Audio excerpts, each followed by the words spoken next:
Shalom Bapak Ibu sekalian yang dikasihi oleh Tuhan. Bersyukur atas kemurahan Tuhan, kita masih dapat berkumpul bersama-sama dan bertemu kembali dalam acara Sapa Senja pada sore malam hari ini.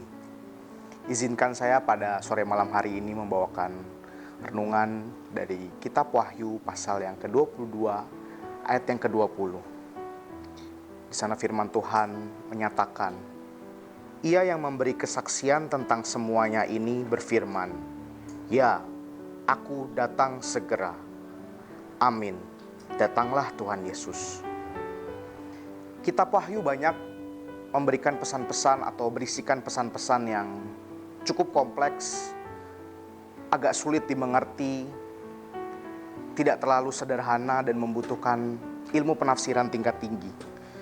Namun tidak menutup kemungkinan Bapak Ibu sekalian, melalui kitab Wahyu ini Tuhan menyampaikan pesannya yang dengan cara yang sederhana dan mudah dimengerti bagi kita semua.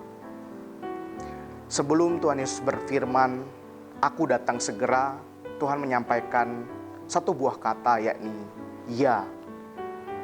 Arti kata Ya atau dalam bahasa Indonesia sehari-hari diterjemahkan sebagai benar, memiliki artian di dalam bahasa aslinya adalah suatu peneguhan yang kuat, suatu jaminan yang kuat.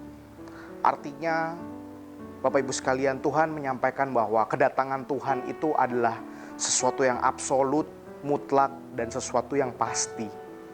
Jadi kedatangan Tuhan adalah sesuatu yang pasti dan baiknya kita nantikan dengan penuh pengharapan dan penuh iman. Kemudian di sana Tuhan Yesus menyatakan, Aku datang segera. Kata segera, Bapak Ibu sekalian, memiliki makna yang sangat relatif. It could be any moment. Itu bisa kapan saja. Bisa 5 menit ke depan, bisa 15 menit ke depan, bisa 1 jam atau bahkan bertahun-tahun ke depan.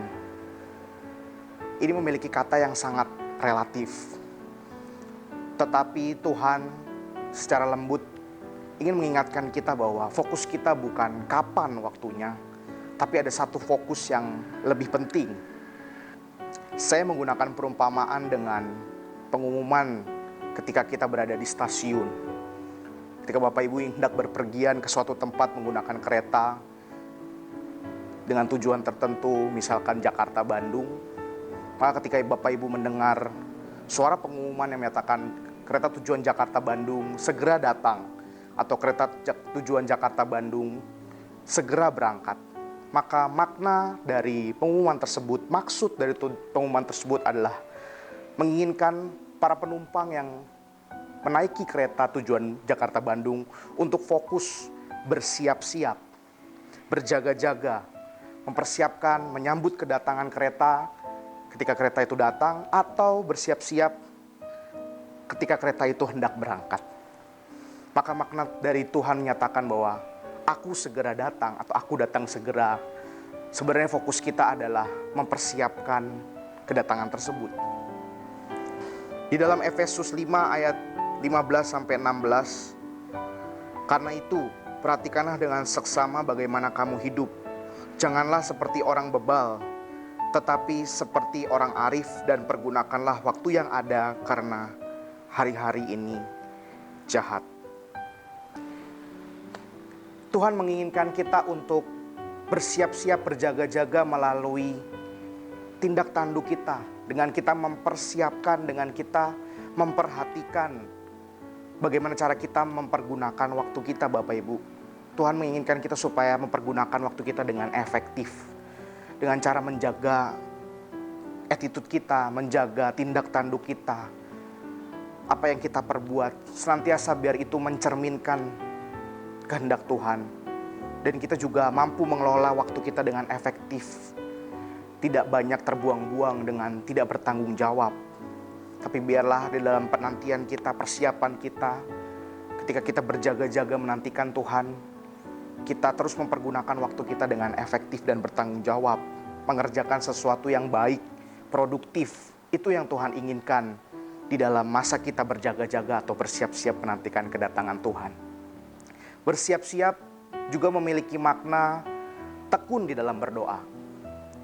Di dalam Matius pasal yang ke-26 ayat yang ke-41, Tuhan Yesus menyatakan, berjaga-jagalah dan berdoalah supaya kamu jangan jatuh ke dalam pencobaan. Roh memang penurut, tetapi daging lemah. Tuhan Yesus mengajak kita ketika kita berjaga-jaga, kita juga melakukan kegiatan doa. Kita terus berdoa. Kita dengan tekun berdoa Bapak Ibu sekalian, supaya kita mampu melewati hari-hari, karena daging kita ini lemah, tetapi roh penurut. Supaya kita mampu menjalani hari kita harus mengandalkan kekuatan roh. Salah satunya dengan melakukan aktivitas rohani, yakni terus berdoa, terus berharap, bergantung kepada Tuhan. Supaya waktu kita, setelah kita gunakan secara efektif, kita juga mampu mempertahankan persiapan kita dengan senantiasa berdoa kepada Tuhan. Bersiap-siap atau berjaga-jaga juga berbicara tentang kisah 5 gadis bodoh dan 5 gadis bijaksana. Di sana dikatakan bahwa 5 gadis yang bijaksana taat berjaga-jaga dengan tidak membiarkan pelitanya padam. Pelitanya tetap menyala sampai sang mempelai itu datang. Maka Tuhan juga mengingatkan kita, ketika kita berjaga-jaga, senantiasa mintalah kekuatan dari Roh Kudus. Pengurapan dari Tuhan memenuhi hidup kita, supaya pelita kita tidak padam, supaya pekerjaan rohani kita tidak padam, supaya kita tidak mundur dari mengiring Tuhan, supaya kita tetap setia di dalam apa yang Tuhan kehendaki untuk kita kerjakan. Roh kita tetap teguh, iman kita tetap teguh, dan kita didapatinya berjaga-jaga dan bersiap secara sempurna ketika Tuhan Yesus datang. Haleluya. Kiranya renungan singkat pada sore malam hari ini mengingatkan kita untuk kita fokus di dalam kehidupan ini, kita mempersiapkan diri kita, berjaga-jaga, menantikan kedatangan Tuhan dengan mempergunakan waktu secara efektif, tekun berdoa, dan juga terus senantiasa berapi-api mengiring Tuhan. Kita minta ketiga hal itu dengan kekuatan yang daripada Tuhan. Roh Tuhan pasti sanggup memampukan kita. Haleluya. Tuhan Yesus memberkati. Selamat sore dan sampai jumpa di acara Sapa Senja selanjutnya. Shalom.